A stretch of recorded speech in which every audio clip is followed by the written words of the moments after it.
Dengerin Gali Sejarah Budaya Bekasi bareng BKMB Bagasasi. Rekan Dakta, seperti biasa di hari Jumat ini kita masuk di Bincang Budaya dan tema di hari ini adalah Sejarah Bekasi. Seperti biasa ada Bang Oman. Assalamualaikum Bang. Waalaikumsalam warahmatullahi wabarakatuh. Kabar baik ya Bang? Alhamdulillah hari ini lebih baik dari kemarin dan semoga hari esok lebih baik dari hari ini. Amin amin. Dan ditemani penulis buku Sejarah Bekasi Bang Endra Kusnawan. Assalamualaikum Bang. Waalaikumsalam warahmatullahi wabarakatuh. Sehat ya Bang? Alhamdulillah. Sejarah Bekasi ini dijadikan satu buku ya Bang. Ya. Tentunya ini mengulik juga beberapa episode sebelumnya. Ini kan masih kayak kita saling sambung menyambung ya Bang ya. Betul. Silakan Bang. Mungkin dari Bang Oman terlebih dahulu. Ya, terima kasih nih kita kehadiran Bang Endra Kusnawan Ya. ya. Dia menulis buku ini yang cetakan ketiga. Ya. Buku yang mengkoreksi buku dia sebelum-sebelumnya gitu loh. Kehadiran beliau kita undang ke sini untuk bicara sejarah Bekasi. Bagaimana sih ceritanya Bekasi gitu kan kalau dari cerita sebelum-sebelumnya dari narasumber kita, Bekasi itu daerah tua gitu kan, tanah tua gitu dari zaman kerajaan sampai sekarang jadi kota dan kabupaten. Nanti Bang Endra, mungkin kita harus tanya ke Bang Endra itu proses kreatifnya dulu, idenya lahir dari mana gitu loh, Neng. Kemudian dengan adanya buku ini apakah memberikan pencerahan kepada kita gitu loh. Itu aja dulu pengantarnya. Selebihnya biar nanti Bang Endra yang punya banyak jawaban untuk kita gitu. Silakan Bang Endra, kenapa sih nulis buku Sejarah Bekasi? Apakah memang cinta Bekasi atau kayak pengen menggali sesuatu di Bekasi nih Bang? Silakan. Ya, buku yang sekarang ini kan buku bahasa saya edisi ketiga. Karena yang edisi pertama itu pertama kali terbit tahun 2016. Terus ada tambahan lagi, ada koreksi lagi mungkin. Terus muncul edisi yang kedua yaitu 2019, 3 tahun kemudian. Nah, dalam proses perjalanan saya menemukan sejumlah dokumen-dokumen baru, data-data baru, fakta-fakta baru yang akhirnya mengkoreksi sejumlah tulisan-tulisan saya di cetakan 2019. Akhirnya muncullah yang sekarang nih, cetakan yang ketiga ya, 2026.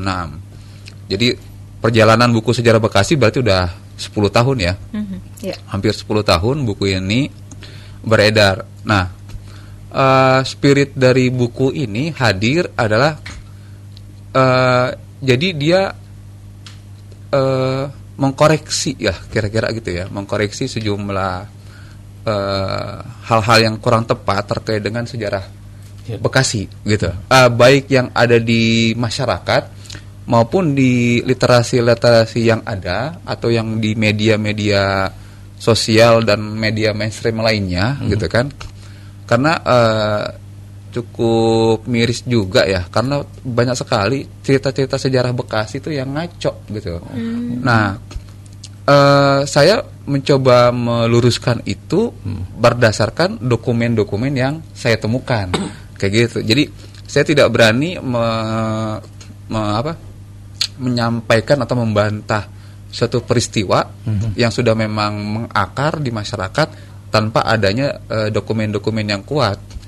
Kira-kira by gitu. Data ya. By data. Contoh yang paling ekstrim atau yang udah udah dikenal masyarakat tapi ternyata ngaco itu gimana? Apa yang perlu diluruskan yang selama ini masyarakat tahu ternyata salah dan harus seperti ini gitu?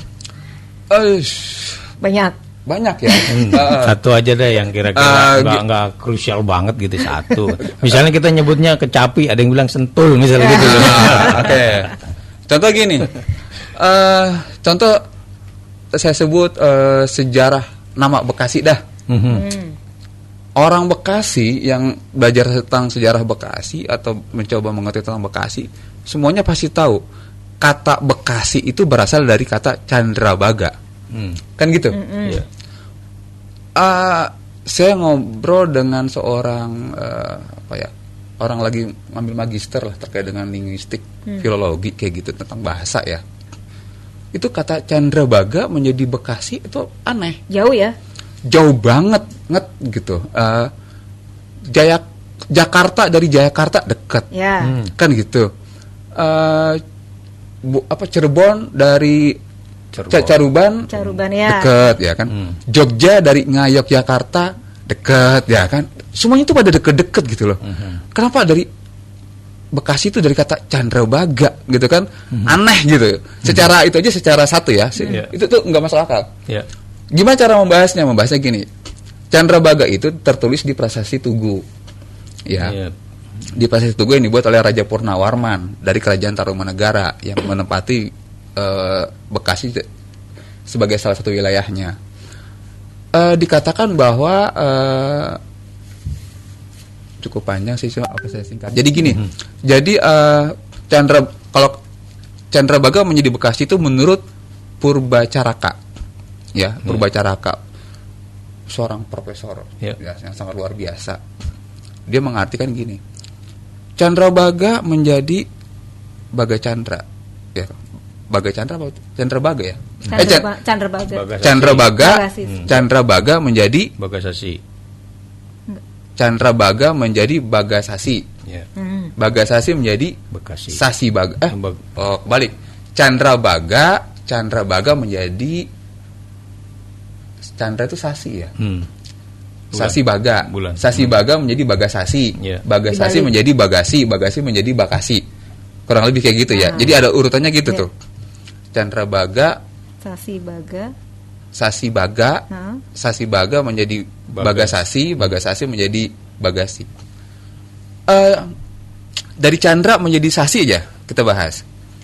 Candra itu artinya bulan, Sasi itu adalah bulan. Cuman yang jadi masalah adalah yang dimaksud dengan Candrabaga itu, Candra itu kan bulan yang ada di langit. Sasi itu adalah bulan yang di kalender. Ya kan Januari, Februari. Masehi berarti ya. Itu kan dua hal yang berbeda. Meskipun sama-sama bulan, sedangkan Candrabaga itu bagian daripada bulan, Yang dimaksudkan bagian daripada bulan adalah bulan yang di langit. Kira-kira gitu. Dan di buku ini dikoreksi itu. Dikoreksi. Nah, itu keanehannya. Kok menjadi bulan gitu kan? Jadi aneh. Terus cari Candrabaga. Terus apalagi keanehannya? Keanehannya yang kita ketahui, Candrabaga itu adalah nama kali selain di sini juga di India. Jangan asal diketahui bahwa Raja Purnawarman itu kan keturunan India, ya kan? Nah, di India itu ada kali Candrabaga. Di Prasasti Tugu yang dibuat oleh Raja Purnawarman, selain ada kali Candrabaga, juga ada kali Gomati. Di India juga ada kali Gomati. Jadi bagi saya gitu Bang, ini hal yang sangat wajar dan lumrah kalau orang itu kayak merindukan daerah nenek moyangnya. Dibikin sama nama itu. Dibikin sama. Jadi karena di India ada kali Candrabaga, maka kali di sini dinamakan juga kali Candrabaga. Di India ada kali Gomati, maka di sini juga dinamakan kali Gomati. Hal yang sama ketika VOC menguasai Sunda Kelapa, dibuatlah sebuah benteng. Benteng itu kemudian dinamakan Benteng Batav. Apa itu Batav atau Batavia? Batavia itu berasal dari kata Batav. Batav itu adalah nama sukunya orang Belanda dan Jerman. Jadi dinamakan sesuai dengan nama sukunya mereka. Nenek moyangnya mereka adalah dari suku Batav. Makanya dinamakanlah suku Benteng Batav. Batavia. Untuk apa? Mengingatkan ke daerah mereka. Kalau kita ke Lampung, di sana tuh ada kampung Wonosobo. Kenapa? Karena mereka berasal dari Wonosobo. Transmigrasi. Ada kampung Kuningan. Kenapa? Karena mereka dari Kuningan. Gitu. Di Bekasi ada kampung Kebalen. Karena mereka berasal dari Kebalen di Jawa. Ada kampung Babelan. Ya kan? Karena mereka berasal dari Babelan. Ada kampung Wates karena mereka berasal dari Wates di Jawa. Termasuk tadi ya sejarah Babelan ya. Babelan itu bukan dari kata babalan, tuan tanah lan. Saya sudah ngerosek nggak ada tuh tuan tanah di Babelan namanya Babalan tuh nggak ada. Itu Gitu. asal katanya dari sebuah tempat di daerah Jawa gitu ya. Ya, karena banyak orang Jawa yang datang ke wilayah situ, ya kan? Karena banyak yang mungkin bukan satu. Itu yang berasal dari daerah Babelan di Jawa. Ada yang berasal dari kampung Kebalen di Jawa, gitu. Jadi menarik ini Neng Ulfi ya. Jadi apa yang disampaikan Bang Endra ini kan sejarah ya, Ya. by data. Jadi kalaupun misalnya ada yang nggak seperti itu, ya coba kita saling Diskusi aja kita ya. membuka gitu loh catatan-catatan yang memang memperkuat gitu loh. Kalau menurut saya ini pencerahan buat kita nih, Nah, ya kan? gini. Buat apa namanya rekan data juga buat masyarakat Bekasi. Jadi gini, Bang. Kenapa saya bisa memantau itu? Ya. Berawal dari seorang orang Prancis ya dalam jurnalnya dia mengkritisi pendapatnya Purbacaraka terkait dengan sejarah Bekasi. Dia tidak setuju Bekasi itu berasal dari kata Candrabaga. Saya ketika baca jurnalnya itu, Ya. wah ini keren nih, ya kan? Ya. Dia menjelaskan bahwa kata Bekasi itu berasal dari kata Barangkasi, dan dia menyampaikan dokumennya. Apa itu artinya? Ada peta, jadi ada peta Belanda di awal-awal abad 17 di 1660 atau berapa gitu kan. Itu ditulisnya wilayah itu adalah Barangkasi. Ya. Ada Barangkasi, ada Parangkasi. Iya, Parangkasi sama Barangkasi. Ya. Ada yang cuma Barangkasi doang, ada yang nulisnya Parangkasi doang, ada tulis dua-duanya, ada yang Barangkasi, ada yang Parangkasi. Menurut si orang Prancis ini, dia lebih setuju kalau kata Bekasi berasal dari kata Barangkasi, karena itu lebih mendekati. Ya. Gitu, kalau menurut dia, dan saya setuju. Ya. Saya setuju karena pas sudah saya selidikin, ya kan, kayaknya lebih masuk akal deh, karena Barangkasi itu kan berasal dari kata Bugis ya, orang-orang Bugis itu nyebut suatu wilayah. Kasih itu artinya pasir, ya kan? Kasih itu adalah pasir. Kalau kalau orang Bugis Makassar sebutnya Biringkasi. Ada yang nyebutnya Biringkasi, tapi di Belanda di peta itu ditulisnya Barangkasi. Sekarang pertanyaan saya, lebih dekat mana? Dari Candrabaga menjadi Bekasi atau dari Barangkasi menjadi Bekasi? Iya. Nah, gitu aja kira-kira. Dari kata itu kan lebih dekat. Kalau secara logika sih yang paling ini ya Barangkasi. Iya, iya. Ya, karena kan kata Bekasi sendiri pertama kali tertulis itu kalau nggak salah tahun 1652, itu kata Bekasi pertama kali muncul. Sedangkan kata Barangkasi itu muncul itu tahun 1629 atau 1631. Berarti 30 tahun kemudian misalkan kata Bekasi muncul setelah Barangkasi ya. Intinya gini, dokumen tertua yang saya temukan itu tahun 1652 kata Bekasi tertulis. 1652. Sedangkan VOC nyampe sini kan 1619. Iya. Gitu.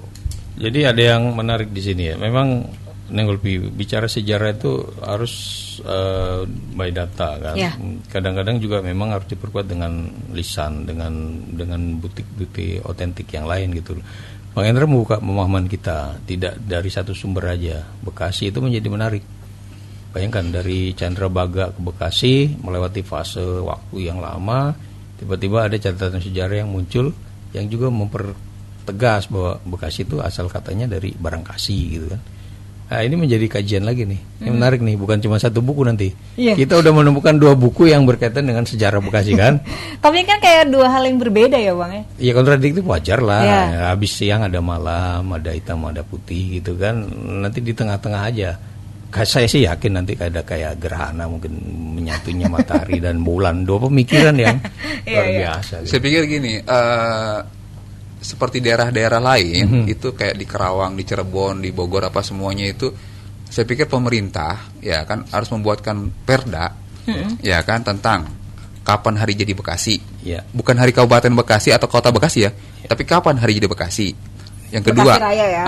Kapan hari jadi Bekasi. Yang kedua, kenapa dinamain Bekasi ya kan? Kita punya kesepakatan nih. Nah, bagaimana agar mencapai kesepakatan? Dipanggil semua orang yang punya kompetensi ya kan, adu data, adu argumen, akhirnya apa, kita final sepakat untuk Ya. mengakui bahwa sumbernya ini, ini berasal dari ini. Gitu. Selama dia punya data, selama dia punya dokumen, selama dia punya argumentasi yang kuat, silakan. Nah, itu saya pikir pemerintah harus memfasilitasi itu, gitu kan? Ya. Bekasi wilayah tua, tapi hari lahirnya, hari jadinya adalah Kabupaten Bekasi. Berapa tahun tuh? Tahun 50 kan? Saya punya catatan kalau dari kerajaan 60. dari berdirinya Tarumanegara itu kalau nggak salah 1600 sekian tahun sudah. Gitu loh. Iya, bagi saya sih pada akhirnya kan setiap kita punya ini ya. Nah, itu tadi pemerintah memfasilitasi itu, entah kabupaten atau kota, silakan. Udah. Iya kan, kenapa waktu kita lihat misalnya Bogor ulang tahun yang sekian ratus gitu kan, di Jakarta sekian, Kalau kabupaten 1950. Bekasi ini kalau sejarah awalnya udah 1600 sekian ulang tahunnya gitu loh. 75 tahun kan? Ya. Kabupaten Bekasi. Iya. Orang kan mana mikir, loh kok Bekasi baru 75 tahun, katanya tua. Iya, dari zaman kerajaan-kerajaan. 75 tahun kan lucu jadinya kan? Nah, itu dia bagaimana, tadi Bang? usulannya Bang Endra ini menarik gitu loh. Pemerintah dalam kota kabupaten sepakat. Iya. Ada bikinlah tadi tim atau ada urun rembuk untuk menentukan hari jadi Bekasinya kapan. Hari jadi Bekasi kapan? Asal- Ya kan? Kenapa dinamain Bekasi? Kan gitu. Jadi bagi saya harus clear. Jadi Iya. orang Bekasi nggak keder. Betul. Sebenarnya apa sih kita ini? Nah, sejarah Bekasi yang ditulis Bang Endra ini bisa jadi salah satu rujukan, ya kan? Kita bangga sebagai tanah tua, ya kan? Pusat dari berapa kerajaan. Ulang tahun baru 79. Iya. Iya. Ya, menarik. Berarti setelah Indonesia merdeka. Kalau kita ke daerah-daerah lain, Bang, ya kan? Kenapa dinamain Makassar? Semuanya bisa jawab, seragam. Iya. Kenapa dinamain ini? Semuanya bisa seragam. Tapi ketika Bekasi, kenapa dinamain Bekasi? Itu beda-beda. Iya. Oh, itu Bekasi, barang bekas barang bekas dikasih kan gitu kan? Iya. Apa coba kan? Iya. Ya kan, tempat berkasih-kasih apa itu? Kalau kata Ridwan Saidi, Bekasi itu dari kata besaki, tempat suci. Itu Besaki Bali. Besaki Bali, tempat suci Iya. gitu kan. Bagi saya, ayolah pemerintah fasilitasi dong gitu kan, biar Iya. kita punya kesepakatan bersama tentang kenapa dinamain Bekasi gitu. Jadi masyarakat nggak ada debat kusir ya. Betul. Saya gitu jadi kan. jadinya Jadi menteri saya mana sendiri, dong? saya sendiri. Jadi menteri mana nih? Yang Gitu. mana ini? Dari awal taunya Chandra Baga Banggasasi kan. Iya, meskipun dalam hati kok aneh banget ya. Kok ada lagi barang kasih? Enggak, dari Chandra Baga menjadi Bekasi juga. Iya. Dalam hati kok aneh banget. Panjang banget gitu kan. Ada yang Mungkin ada step-stepnya kali ya. Step-stepnya Iya. begitu kan, dari Iya. Chandra Baga udah dijelasin Iya. sama Purbacaraka, Iya. sudah dijelasin step-stepnya. Tapi kan aneh gitu. Tapi ada yang menarik tadi. Usulan Bang Endra ini mudah-mudahan didengar nih para pengambil kebijakan di kota kabupaten ya, Neng Lutfi ya. Iya. Memang harus ada satu forum lah untuk menyepakati hari jadi Bekasi yang dihitung dari awal dulu gitu loh, bukan dari misalnya kabupaten berdiri, kota berdiri. Jadi dibandingkan daerah-daerah lain, ya kita seolah-olah baru kemarin gitu kan. Katanya daerah tua. Katanya Iya. daerah tua gitu kan. Kok baru 76 tahun? 76 tahun ya kan. Kalau Iya. rujukannya berdasarkan SK yang dikeluarkan untuk penetapan kota kabupaten mungkin seperti itu. Iya. Tapi orang lain, daerah lain sudah berani mengklaim 490 tahun. Jakarta aja udah ratusan ya. Iya. Nah ini kerajaan dari tahun jebot gitu kan. Iya. Tapi nggak apa-apa, ini udah Iya, benar. ide yang menarik gitu. Gitu. Siap. Gitu. Nah, ada lagi kalau bicara tentang mengkoreksi. Ya, apa? Ya, Ini agak sensitif nih, ya. apa tuh? Perang Sasakapuk dan perang Rawapasung. Sasak Kapuk. Iya, ini perang Rawapasung dan perang Sasakapuk. Kalau misalkan kita baca di beberapa buku, beberapa media, ya kan, itu terjadi pada 29 November 1945. Peristiwa itu ya. Jadi kronologisnya gini, saya ceritakan berdasarkan versi yang sudah beredar sangat luas di masyarakat. Dan ini ditulis di dalam buku sejarah. Oh iya dong, gitu kan. Yang versi yang beredar di masyarakat, pasukan Inggris masuk ke Bekasi melalui Pondok Ungu, masuk ke Pondok Ungu, terus nyampe ke Rawapasung. Rawapasung tuh bawah flyover Kranji ya. Oh ya.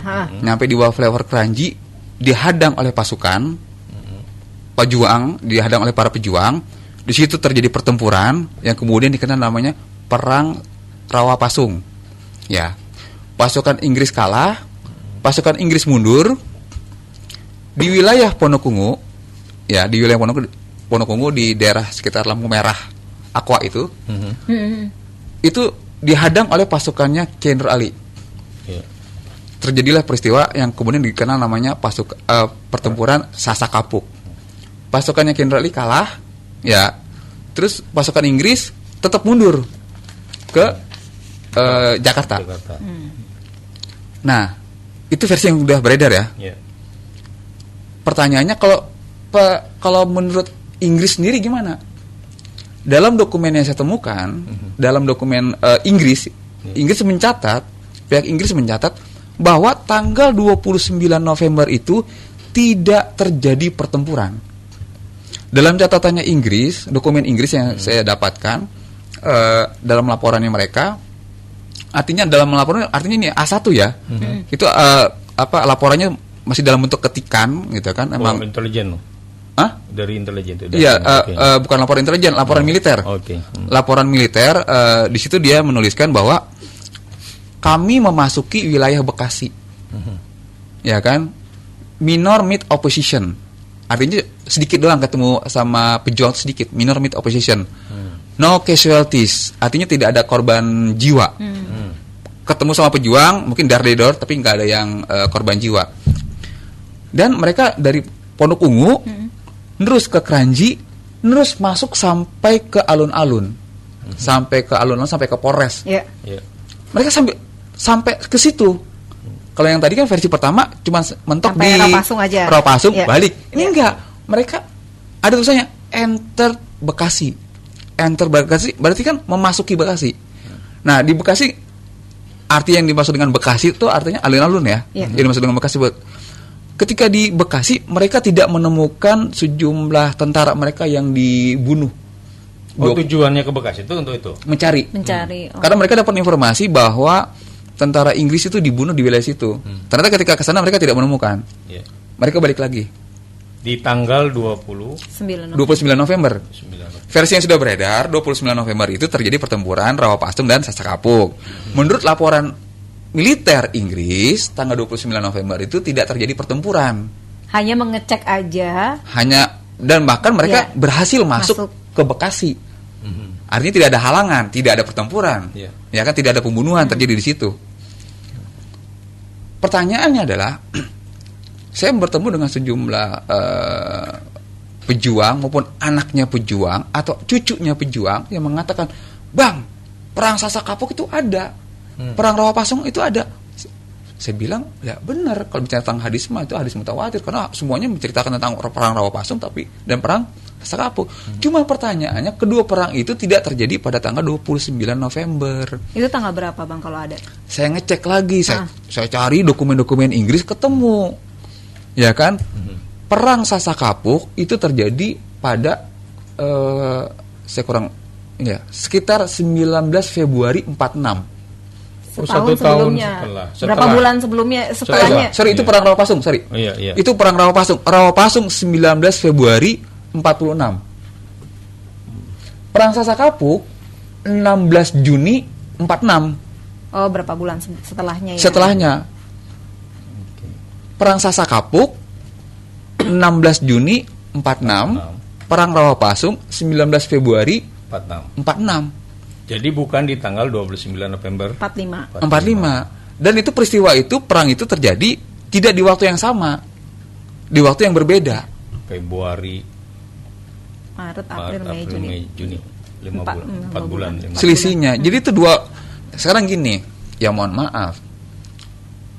Inggris itu adalah orang Eropa, satu. Ya. Dua, tentara Inggris adalah alumni Perang Dunia Kedua. Ya kan? Dengan kata lain, mereka tertib secara administrasi. Ya. Ya kan? Laporan ini mereka ya. Iya, mereka ada jurnal harian mereka. Mereka tertib secara administrasi. Mau berangkat bikin laporan, pulang bikin laporan. Sehingga di daerah manapun buat laporan. Bikin laporan, ya kan? Ada laporan harian, ada laporan mingguan. Saya baca tuh ada yang laporan harian, Ada juga yang laporan mingguan. Jadi seminggu itu mereka ngapain aja. Ada juga, Saya dapat tuh ya, dokumen laporannya, saya dapat. Nah, sedangkan pejuang kita, ya kan, emang nyatat, kan gitu. Lah kita makan pihak diserang, perang, serang, Nyatet dulu. bertahan ya, Nah, bertahan ya. tiba-tiba aki-aki ditanya 30 tahun kemudian, Iya. Kong, dulu perang di Sasakapuk. Lah iya, kita dulu perang di Sasakapuk. Kapan, Kong? Kapan ya? Ayo musim duren. Ayo, ya kan? Saya tanya sama Bang Oman. Bang Oman, terakhir kita ketemu di Gedung Juang kapan? Waktu ngopi. Tanggal berapa? Iya. Bulan apa? Ya kan? Iya, waktu ngopi gitu kan. Iya, ngopi. Iya. Kita di gedungnya ngapain? Ngopi. Pertanyaan saya, tanggal berapa? Iya. Bulan berapa? Suka nggak suka kita lemah di situ. Setuju, itu kelemahan kita. Tadi saya bilang, musim duren, bukan saya juga tidak menghargai para pejuang. Tadi itu catatan. Kita memang tidak terlatih waktu itu kan, bukan apa yang organik ya, bukan pasukan yang memang secara aturan udah disiplin, ya kan. Bahkan dia keluar dari markasnya aja udah tercatat jam sekian gitu ya. Kalau Inggris ya. Tapi jangan salah juga, pasukan pejuang kita yang dari tentara memang suka beberapa bikin laporan nih. Catatan. Tapi jangan salah, ketika terjadi agresi militer pertama, ya kan, ketika geser apa semua, itu dokumen-dokumen itu ada yang dibakar, dibuang ke kali apa semuanya, itu dia. Menghilangkan jejak. Sudah tertib tapi hilang. Hilang, dipaksa hilang, ya kan, dimusnahkan. Terus kita dapat apa? Ya kan, Dapat katanya. cenah, Iya. ya kan, cenah. Makanya ini sejarah Bekasi, bukunya Bang Endra ini juga mungkin mau melengkapi itu kali ya. Peristiwa-peristiwa perang tadi akhirnya gimana?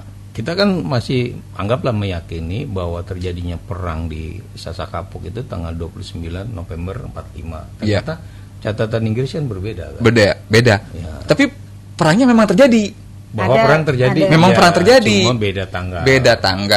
Beda Waktu. bulan, betul. Ini yang harus diluruskan gitu ya. Betul. Tapi betul. ketika Bang Endra bertemu dengan keluarga, misal di tanggal sekian, tapi saya menemukan catatan tanggal sekian, itu gimana, Bang? Lah, pertanyaan saya sederhana aja. Emang dulu waktu perang nyatet apa? Kan gitu. Karena kita nggak ada rencana kan untuk misal bertahan apa, nggak tahu bakal terjadi perang. Nah, iya. Karena diserang kan. Karena diserang, dan emang kita wah kita diserang, nyatet. Emang kita, enggak. Sempet-sempetnya nyantet. Sekarang gampangnya gini, gampangnya. Bagi saya yang dokumen yang sangat keren banget itu adalah buku Di Tepi Kali Bekasinya Pramudia Anantatur. Pramudia Anantatur tuh bikin novel Di Tepi Kali Bekasi ketika dia jadi prajurit di wilayah Bekasi. Ya. Pertanyaan saya, kalau pernah baca novel itu, cari tanggal bulan di situ. Nggak ada. Perang cuma nulis kami diserang sama Belanda. Iya. Ya kan? Kami menyusup ke sono, kami menyerang di sini. Cuma pada malam hari udah Pada gitu doang malam ya? hari, pada pagi hari, coba cari bulan. Kami ketika ke Cakung, kami menemukan pesawat yang mendarat darurat di Rawagatel. Ya kan, itu nggak ada. Saat kami diserang, Bekasi dibakar, ditulis nggak tanggalnya sama dia? Nggak ditulis. Iya. Dia hanya mencatat peristiwa-peristiwa saja.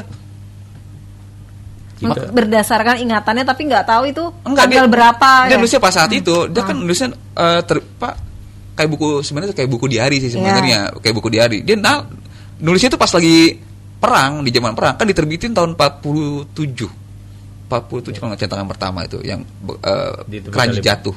Keranji Bekasi jatuh. Bekasi itu yang pertama tuh kan. Yang berikutnya kan tahun 50-an tuh baru Di Tepi Kali Bekasi. Itu jadi dia nulis itu kan emang pas lagi perang.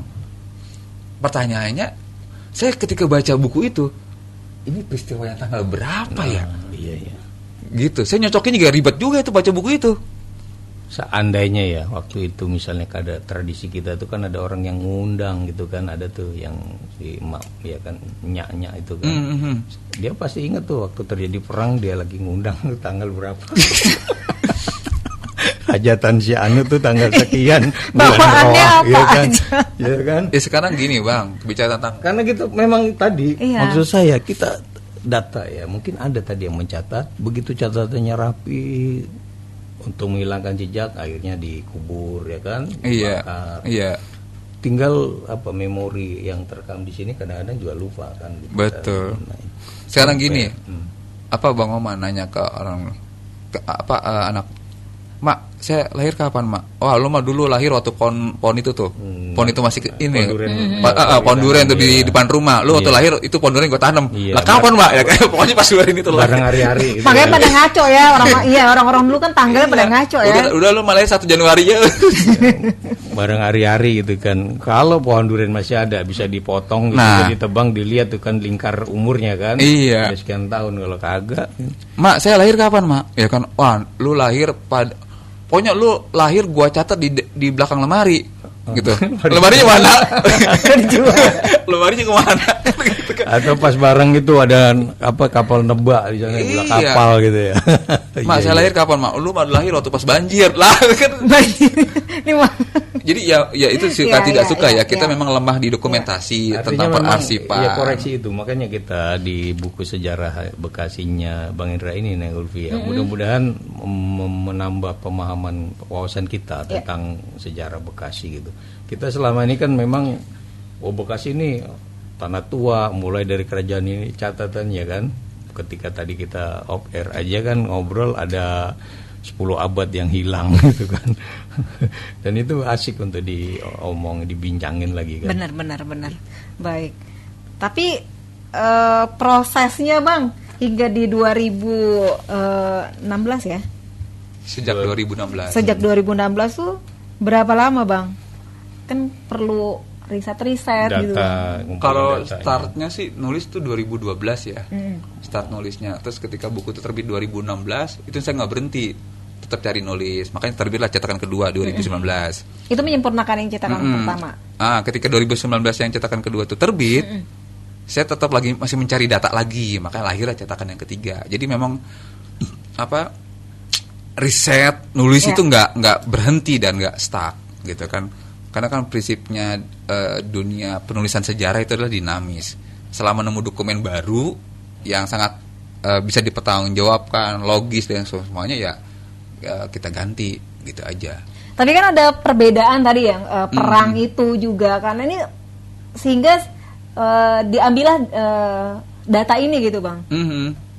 Itu gimana? Kayak mungkin ada pergolakan juga ya ketika ini versi ini berbeda dengan yang satunya gitu, bagaimana Bang? Ya kita kan pakai ada namanya dalam metodologi sejarah itu namanya kritik sumber ya, gitu kan. Jadi sumber-sumber itu kan kita telah lagi, ini sumbernya valid nggak sih, kan gitu kan, bener nggak sih, Sumber gitu itu kan. dalam bentuk tulisan atau orang pelaku? Ya bisa tulisan, bisa orang kan gitu. Ya jujur aja di buku ini saya tuh narasumbernya tuh minim ya, sangat minim di sini. Kenapa minim? Karena ketika saya wawancara seseorang, ngaco ngomongnya. Terus untuk apa saya jadikan referensi? Kalau misalkan ternyata omongannya ngaco dan tidak sesuai dengan fakta-fakta sejarah, kan gitu. Karena ketika saya cross check dengan dokumen-dokumen yang A1 ya kan, dokumen yang terbit hari itu atau yang mendekati saat itu, lebih mendekati kan gitu kira-kira. Contoh gini gampangnya, misalkan Candi Borobudur arsitekturnya adalah Soekarno misalnya, gitu kan. Apakah kita langsung percaya? Sebentar, kayaknya Borobudur tahun berapa, Soekarno lahir tahun berapa? Itu aja nggak nyambung, gitu kan. Jadi bagi saya juga butuh namanya kritik sumber tadi ya. Apakah ini valid nggak sih data-datanya, orang ini bener nggak sih, apa yang disampaikan itu bener nggak sih, cross check data itu juga perlu. Compare. Balik lagi tadi sebentar bicara tentang administrasi orang-orang Bekasi Bang. Iya, silakan. Salah satu saya bilang ya, salah satu kenapa Jenderal Ali bisa jadi pahlawan nasional. Kenapa? Karena beliau dokumennya tuh yang paling lengkap di antara pejuang-pejuang Bekasi yang lain. Dia mencatat semua. Saya udah ketemu beberapa keluarga pejuang ya. Itu dokumennya tuh sedikit, minim. Ya, ada yang entah di mana, ya kan? Enggak tahu. Iya. Bukti kalau engkong itu adalah pejuang mana?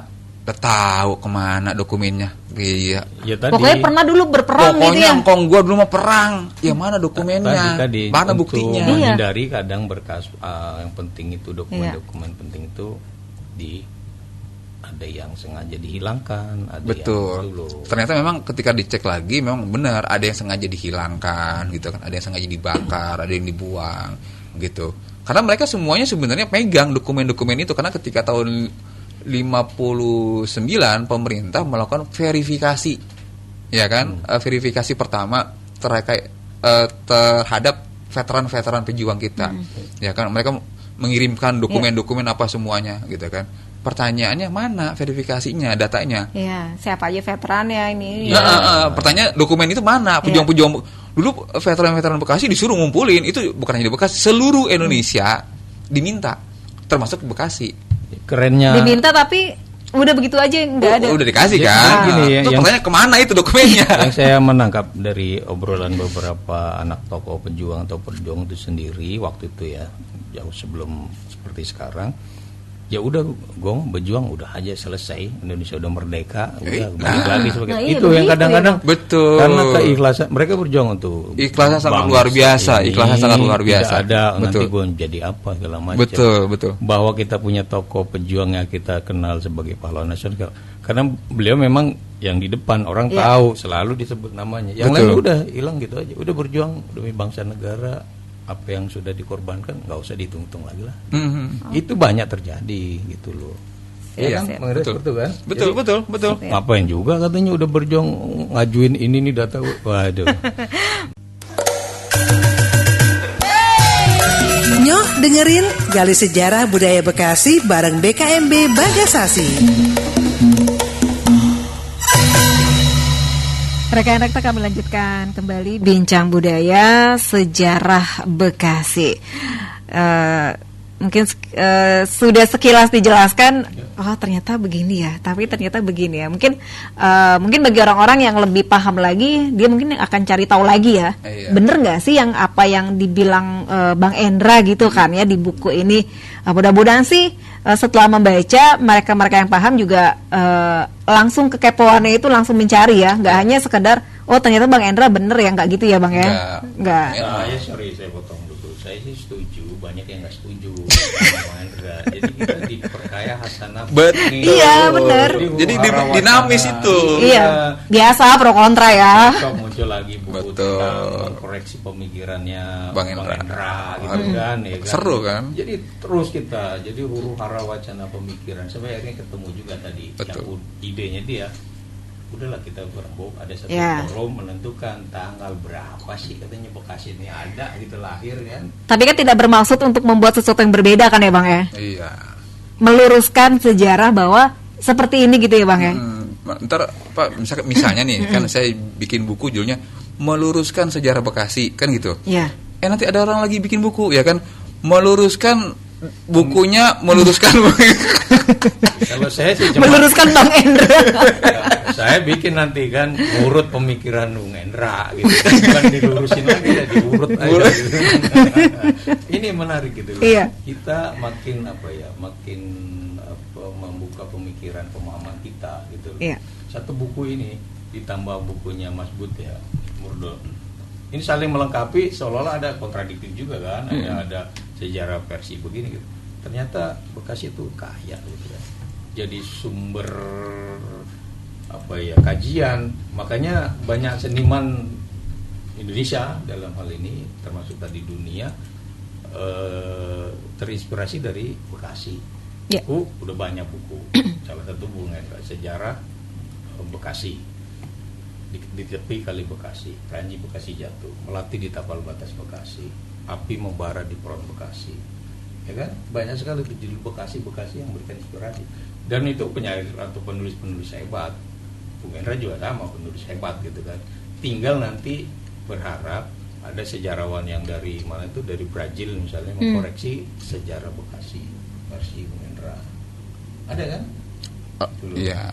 Tom Piret misalnya mengkoreksi. Orang Prancis aja ya kan mengkritisi dan jurnalnya. Iya, berharap. Ada juga Bang di sini buku di sini buku ini dibahas tentang tadi ya para seniman ya. Itu di sini ada teks yang menuliskan buah tangan bapakku. Lanjut. ujung aspal. Ujung aspal udah gede Lah, ya kan. iya, Bekasi menjadi Iya. inspirasi para seniman-seniman besar Rawang Bekasi. di Khairil Anwar. Kan? Jadi luar biasa gitu. Bukan sebagai objek yang seolahnya ya sudah gitu, tapi justru yang diangkat isinya, konten apa value-nya ya. Iya. Semangat luar biasa, nilai-nilai patriotiknya ya kan. Jadi ini ada lagi Bang. Orang kalau ngomongin Suriname Ah, pasti ingetnya Jawa dong. Iya. iya. Di buku saya benar, ya kan, benar. di buku saya dibahas. Ya kan, saya kasih judulnya apa? Nenek moyang orang Suriname juga ada yang dari Bekasi. Yang orang Cibaru saya. Wah, bukan hanya Cibarusa, orang Kampung 200, orang Kranji, Pondok 2, Baba Di Suriname? Hah? Di Suriname. Jadi maksud saya gini, ketika orang ngomongin Suriname pasti dari Jawa. Jawa, iya. Padahal orang Bekasi yang dikirim ke Suriname juga banyak. Dan di sana mungkin masih ada bahasa Bekasi. Pakai ngomong Bekasi nggak? Apa pakai bahasa Jawa? Tapi tetap ya mayoritas orang Jawa Ya, gitu ya. kan, mayoritas orang Jawa. Tapi cuman saya ingin mengatakan bahwa orang Bekasi juga Ada di sana. ada juga yang dikirim ke sana gitu. Gitu. Itu satu. Terus ada juga misalnya penjelajah ya kan, dari penemuan apa namanya itu benua baru, bisa jadi ada orang Bekasi yang mungkin dulu di pesisir ikut ekspedisi kan, ya kan, misalnya Walase apa itu yang itu di Oh, iya. Wales. ya kan, Iya. itu kan kita belum menemukan itu. Nah, berharap nanti ada nih mungkin rekan data ya kan, sudah Ada orang Bekasi yang ikut di sana, Bang, begitu. Nah, Atau sekarang enggak ke bulan gitu. kenapa? Karena sekarang ini ternyata benteng terakhir itu kan memang ada di apa namanya nilai-nilai lokal ya. Iya. Gitu. Entah itu sejarahnya, itu ya entah itu yang lain-lainnya gitu tuh. Bahwa kita tadi mencari orang Bekasi kayak gimana sih, ya kan? Ada 10 abad yang hilang. Kalau dulu misalnya bedol kerajaan, apakah di sisa yang kan biasanya ada juga yang ngumpet satu orang misalnya nggak ke bawah atau sepasang gitu kan. Kita nggak pernah tahu itu Mbak. Iya, Nah, iya. ini Ketika berperang dia ngumpet terus masih ada sampai sekarang gitu. Nah, Iya, buku iya. sejarah Bekasinya Bang Endra ini menurut saya belum lengkap karena dia belum menemukan ada pasangan yang ketika bedol kerajaan misalnya kan. Loh, ini bukan tidak mungkin kan, ada alternatif. Dia sembunyi di kapsul waktu misalnya kan. Asik. Luar biasa. Saya jelasin lah. Maksudnya Imajinasinya ini luar biasa. Maksud saya sejarah Ngumpet Bekasi gitu. ini nggak mentok di sini lagi. Terbuat bunker ya. Cetakan keempatnya. Iya, kan, iya, menemukan iya, data iya. baru. Betul. Kalau ini selesai gitu loh. Betul. Tapi yang jelas gini, dalam peta abad 17 ya, 1669 atau 1600 berapa lah saya lupa. Itu Belanda membuat peta. Iya. Itu dia cuma memposisikan ada 2 peradaban. Satu Batavia, yang satu lagi adalah wilayah daerah Kerawang. Tapi bukan di Tanjung Pura ya, tapi di apa? Loji, daerah Loji. Daerah Loji sama Cilamaya. Dia mencatat itu. Cilamaya dan daerah Loji sana. Tanjung Pura belum ada. Iya. Satu lagi di mana? Di Batavia. Iya. Yang menariknya adalah yang di tengah-tengah nih. Itu belum ada, Bang. Seolah-olah daerah kosong. Iya. Di peta itu nggak ada. Nggak ada pemukiman apa, nggak ada di situ. Di peta yang dibuat oleh Belanda. Terus yang kedua, dalam dokumennya Belanda dikatakan bahwa abad 17, selama abad 17 orang-orang Belanda dari Batavia ke Kerawang melalui jalur darat itu dikawal oleh satu kompi berapa orang sih? Tentara 20 orangan lah ya, sekitar itulah. Pokoknya sekitar 20 orangan tentara dikawal oleh 20 orang tentara, ya kan? Kenapa? Dalam catatan tersebut dikatakan bahwa karena antara Batavia dengan Kerawang terdapat sejumlah ex tentara Mataram dan ex tentara Banten yang masih berkeliaran, yang merampok dan sebagainya. Dalam catatan tersebut. Gitu. Jadi bisa jadi kenapa Belanda hanya melakukan pemetaan di wilayah Batavia dan di Karawang? Karena di wilayah itu termasuk aman. Kenapa Belanda tidak menggambarkan menggambarkan kampung-kampung di wilayah Bekasi? Karena menurut mereka itu wilayah tidak aman. Gitu. Karena di situ masih banyak tentara Mataram, ex-tentara Mataram dan ex-tentara Banten yang berkeliaran, yang jadi perampok-perampok tentara Belanda ya, yang antara Batavia ke Karawang ataupun dari Karawang ke Batavia melalui jalur darat. Kalau versi penjajah begitu, pejuang kita ya kan disebutnya penjahat, ya kan perampok. Betul. Kita juga sama nyebut Belanda itu kan penjajah gitu loh. Jadi memang kadang tadi ada yang seolah-olah tidak tercover dalam petanya dia. Iya. Karena ini dianggap kalau dimunculkan beresiko. Bukan beresiko. Mereka tidak berhasil melakukan pemetaan kampung di situ karena memang ngeri. Takut kan. Dia mau aja matranya kena tombak atau kena gitu. Apa. Jadi menurut saya ini menarik ini menarik. Bang Hendra bisa di sejarah Bekasi jilid berikutnya kan dicantumkan. Kenapa Bekasi menjadi nama patriot sebagai kota patriot? Bisa jadi salah satunya itu kan. Selain pejuang-pejuang yang sudah ini kan, yang belum muncul nih gitu loh, yang sejarah-sejarah tadi yang masih tersembunyi gitu loh, bahwa dari zaman Ganu juga ternyata memang nilai perlawanan terhadap penjajah itu luar biasa di jalur Batavia Karawang Bekasinya Hairil Anwar kan. Bahwa itu udah tercermin di situ, bahwa sempat di peta Belanda tidak dimunculkan, terlalu berisiko. Konteksnya gini tadi, pertanyaan dari abang tadi, maksud saya bukan berarti ya kan dalam peta itu hanya tercantum Batavia dan Karawang, di Bekasi tidak ada, bukan berarti nggak ada pemukiman di Bekasi, bukan berarti. Kenapa? Ya kan karena orang Belandanya tidak berani untuk menyusuri wilayah situ. Karena wilayah itu adalah masih dikuasai oleh ex tentara Mataram dan ex tentara Banten, ya kan. Orang mungkin kalau baca sekilas itu, oh Bekasi kosong, nggak ada orang, nggak ada kampung.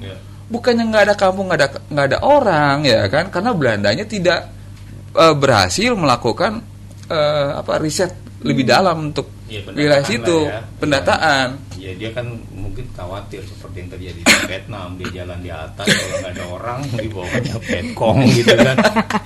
Iya. Kita kan gorong-gorong gitu. Menarik. Jadi betul. Memang rekan Dakda, kalau kita ngomong sejarah, apalagi yang ditulis Bang Hendra lewat bukunya Sejarah Bekasi ini, ada banyak sisi lain yang belum muncul, sekarang dimunculkan. Nilai-nilai heroisme patriotiknya orang Bekasi dimunculkan. Kita juga baru tahu kan, ternyata ada juga yang ke Suriname, ya kan, mungkin ke Spanyol, di Alexandria segala macamnya gitu kan. Orang Bekasi yang kita ngasih PR ke Bang Hendra untuk melanjutkan bukunya. Meriset orang-orang Bekasi yang ada di luar ya. Ini terkait dengan peran patriot ya. Nih, kita ngomongin tentang PKI ya. Ngomongin PKI, PKI Bekasi, oke lah selesai. Tapi pertanyaannya adalah kan tahun 48 kan ada pemerintahan PKI di Madiun. Pertanyaannya siapa yang menghancurkan PKI di Madiun sana? Tentara dari mana, Bang? Siliwangi, bukan? Siliwangi dari mana? Bekasi, Bang. Oh, catatannya ada? Ada. Di buku ini ada? Belum? Sebagian. Tapi sumbernya saya dari buku TNI ya. TNI. Di situ dia banyak menyebutkan, ya kan, Sambas, Atmadinata, ya kan, melakukan penyerbuan kepada markas PKI di Madiun, Mayor Oking, Lukas Kustarjo, ya kan. Intinya, loh, ini kok nama-nama pejuang Bekasi ini, ya kan, yang disebut di dalam catatannya TNI. Loh, ini pejuang-pejuang yang mangkal di Bekasi ini, yang menumpas PKI di Madiun tahun 48. Dan itu saya masukkan di dalam buku ini. Gitu. Orang kan taunya kan pemberontakan PKI di Madiun itu ditumpas oleh TNI. Iya. TNI-nya siapa? Ya kan? Oh, divisi Siliwangi. Divisi Siliwangi siapa? Orang-orangnya di dalamnya siapa? Iya, kan gitu. Dari Bekasi. Lah iya, yang jadi masalah orang Bekasi tahu nggak? Yang enggak. Nah, ini tugasnya nih, kita bagaimana Iya. memberikan pemahaman, pencerahan, ya kan, bahwa memang komitmen semangat masyarakat Bekasi mempertahankan negeri ini udah tidak perlu diragukan lagi kan. Lah iya. Jadi abang kebayang kan, waktu itu kan memang kita disuruh hijrah kan ya, suruh hijrah ke wilayah sana. Kita udah diusir dari kampung halaman untuk ke sono, nyampe sono dapat tugas oleh Soekarno kan nyuruh Jenderal Sudirman ya, untuk mengatasi pemberontakan Madiun. Baru kayak nyampe ya kan, ibarat kata disuruh ngadepin PKI di Madiun. Baru kelar pemberontakan PKI, baru kelar tuh bang, disuruh balik lagi tuh ke Bekasi. Di Bekasi berhadapan sama NII, ya kan, para pasukan pemberontakannya Kartus Wiryo. Iya. Ya Allah, di sana ngadepin ngadepin saudara di Madiun ya. Iya. Balik lagi ke Bekasi ngadepin lagi saudara lagi. Aduh, kasihan juga. Apa cinta tanah airnya Ya, Luar Bekasi biasa. banget dah pokoknya ya. Jadi maksud saya balik lagi tadi Ya. bahwa fakta-fakta banyak fakta-fakta tentang kebekasian, tentang sejarah Bekasi yang kita tidak ketahui selama ini. Ya. Ini dimuat bang di buku ini gitu kan. Termasuk tadi ya fakta yang Suriname, Ya, orang Bekasi. Terus ternyata yang di Madiun, pemberontakan di Madiun itu orang Bekasi juga turut andil dalam melakukan pembersihan PKI. PKI di Madiun sana. Apa nggak tambah bangga ya kita? Oh, iya gitu kan. Kalau orang rekan Dakta mau punya buku ini gimana caranya? Temuin saya aja di Gedung Juang. Oh iya. Saya mangkalnya di Gedung Juang. Bawa bukunya di sana ya. Saya mangkalnya di Gedung Juang. Dia punya tempat sekretariat ya, selain penulis sejarah Bekasi, bagian dari tim ya. Tim ahli cagar budaya Cagar budaya. Jadi Kabupaten Bekasi. Bang Hendra Kusnawan ini kan, pokoknya dia mah ahli-ahli dah. Iya. Kayak tim TACB antara kota dan kabupaten ya, mungkin bisa ada Terkoneksi. iya. Iya. Kemudian membahas sesuatu yang ini yang kanan, yang kiri gitu, tengah-tengahnya bagaimana nanti ya gitu bang. Keren. Makanya itu nanti dah tugas kita lah kan untuk sharing pemikiran, sharing ide gitu kan. Biar rekan Dakta juga tahu bahwa selain sejarah Bekasi yang ditulis Bang Hendra, nanti ada yang melengkapi. Kalau kumpul para sejarawan dan memang punya argumen melalui buku, keren banget lah. Kita gelagapan lagi gitu kan. Kemarin kan kita sekarang apa tagline kita kan, norak kalau nggak bisa bahasa Bekasi gitu kan. Kalau dulu kan bahasa Bekasi norak. Sekarang norak kalau kagak tahu Bekasi gitu kan. Gitu. Nah, Bang Hendra udah tugasnya udah satu nih, udah jalan. Ya. Tapi PR lainnya masih banyak. Jadi spirit dari buku ini kayak salah satu alasannya itu kenapa buku ini hadir, karena jangankan pendatang bang tahu tentang sejarah Bekasi, orang yang ngakunya orang asli Bekasi dia kagak tahu bang sejarah Bekasi. Ya kan gitu kan. Tahu yang cuman wajib geplak dodol gitu. Iya, jangankan pendatang ya, orang asli Bekasi aja disuruh cerita tentang sejarah Bekasi bingung. Iya. Gitu. Benar. Buku sejarah Bekasi ini berapa halaman sih?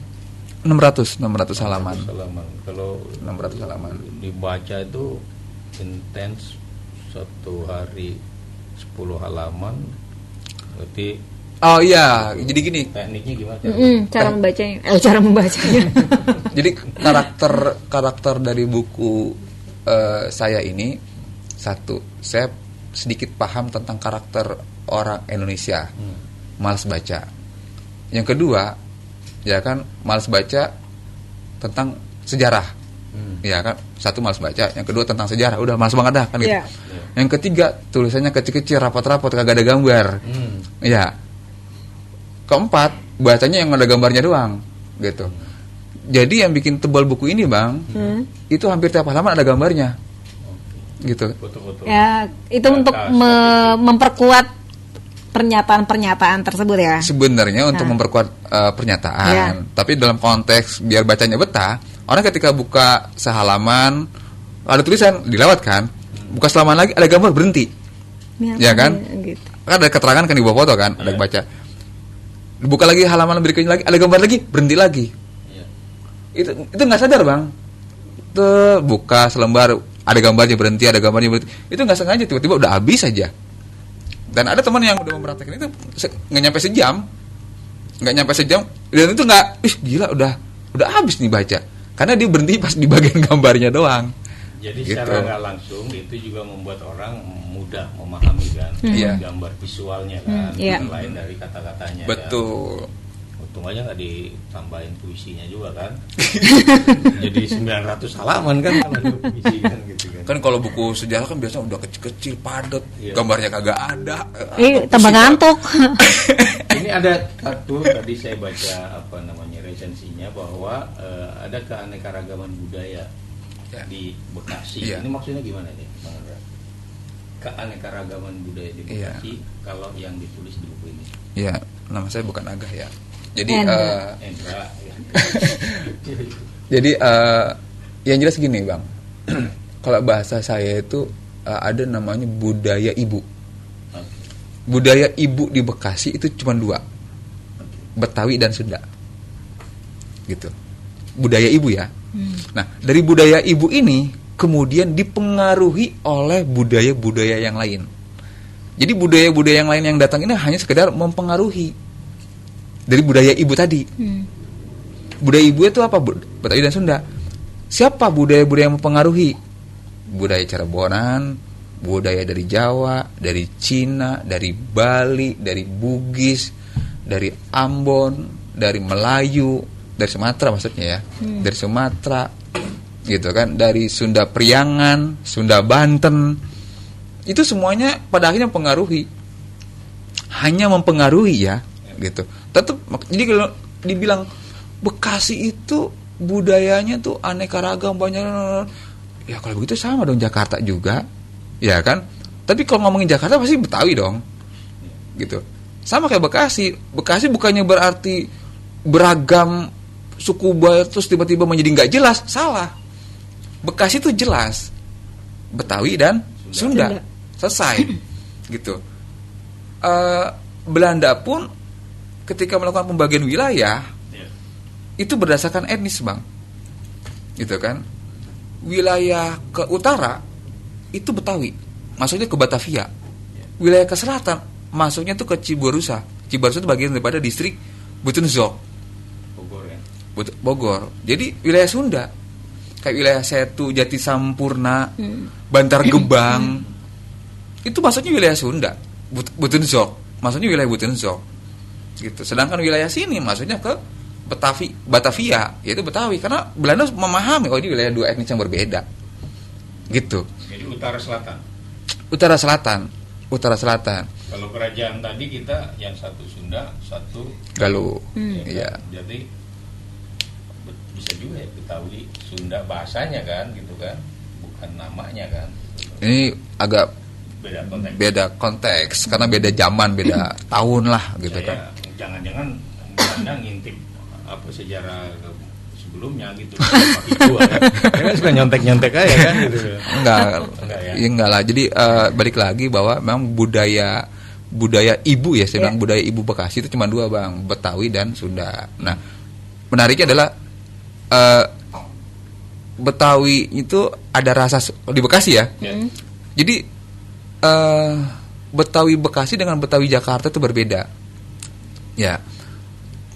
Jadi Sunda di Bekasi dengan Sunda yang di Bandung dengan Sunda yang di Banten juga beda. Dalam hal apa beda? Oh segala macam. Gitu, mulai dari bahasanya, budayanya itu juga berbeda. Gitu. Makanya saya bilang kalau di beberapa tulisan saya nulisnya adalah Betawi Bekasi. Bahasa Betawi Bekasi, budaya Betawi Bekasi, atau bahasa Sunda Bekasi, atau bahasa atau budaya Sunda Bekasi. Karena dia punya karakter tersendiri, bang. Perbedaan itu muncul sejak kapan? Dari zaman Belanda ya. Jauh sebelumnya nggak? Iya. Okay. Ketika udah Bekasi udah mulai datang nih kan emang udah keisi nih orang ya. Iya. Gitu. Contoh gini. Oke, kita ngomongin tentang Sunda dulu deh. Beberapa waktu lalu kan saya lagi riset ya tentang bahasa Bekasi, bahasa di Bekasi. Saya pas ngebahas tentang bahasa Sundanya. Saya telepon teman saya orang Ciamis. Ya. Tinggal di Ciamis atau dia orang Ciamis tinggal dia di Bekasi? orang Ciamis tinggal di Bekasi. Dia tinggalnya di daerah Cikarang Selatan. Itu wilayah Sunda. Ya. Saya tanya sama dia, Kang, tinggal di Bekasi kan udah lama. Iya. Bagaimana bahasa Sunda yang dipakai orang Bekasi? Beda nggak sama Ciamis? Jauh kayaknya. Jauh. Jauhnya gimana? Saya tuh pas kesini dengar orang Sunda Bekasi ngomong udah kayak ngajakin berantem gitu. Cara pengucapan atau dia nggak ngerti? Ada dua. Pertama kata, yang kedua dialek. Dialek itu kayak orang ngajakin berantem gitu. Kalau bahasa sono tuh kan kayak bahasa kasar lah gitu. Jadi bahasa pergaulan tapi dipakai untuk sama rata. Kalau di Sunda Priangan kan ada kasta ya kan, untuk ngomong sama orang tua begini, ngomong sama ini. Kata dia di sini mah enggak, sama aja ngomongnya. Jadi bodoh temenan. Jadi dia enggak sekali dua kali gitu. Dalam hal ini sering ketika ngomong sama orang Sunda di Bekasi pas awal-awal tuh kayak, "Ini kok ngajakin berantem?" gitu loh. Shock culture-nya. Saya bilang, "Oh berarti no shock culture." Iya, aku. Buset dah. Ampun. Siap. Gitu.